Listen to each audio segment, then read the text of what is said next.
A lot of us, once we have become adults and once we have become professionals, we have learned strategies, whether we acknowledge it or not, to work around that diagnosis.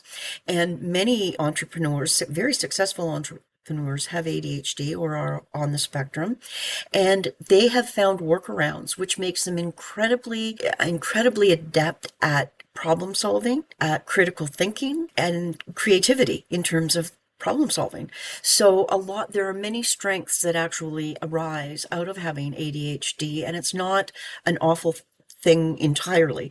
It's something that we need to learn to work around or work within. Some of the strategies that I have found helpful. I'm a huge post-it note person, and I tend to post-it notes around for myself to remind me of things that are important.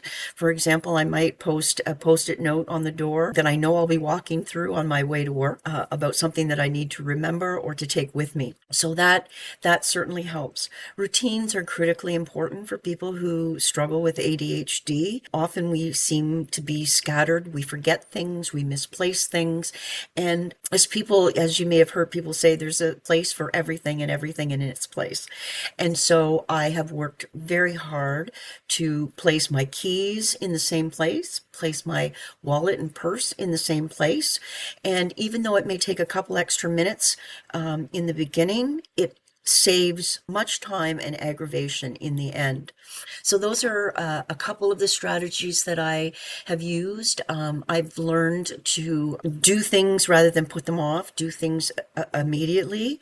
A short email back to someone is helpful as opposed to spending hours crafting the perfect response when a quick 4 or 5 sentence response will do just as well. I've learned how to ask for more feedback. Some of the strategies that have been helpful is to ask for more supervision with your supervisor or with peers, because it helps to keep projects on track. And one of the other things that is also helpful for people with ADHD is having a little bit more time in order to complete tasks. And because, again, sometimes with an ADHD brain, you find there's lots of different things competing for your attention at the same time, and it is difficult to stay on task. So sometimes it does take a little extra time than someone without ADHD might need. So FasTreat has been, again, an incredible support for me. It has changed my life in many ways. I don't struggle as much, and my life is much richer, and I enjoy it much more than I did before. I hope that you will consider FasTreat as an option. It's, again, affordable, and the clinicians are highly qualified and do understand what it's like to struggle with ADHD and can work with you to set in place a plan to improve your functioning. And some of the other things that I would recommend is, again, you're much more than a diagnosis of depression or anxiety or bipolar disorder or whatever issues you may have.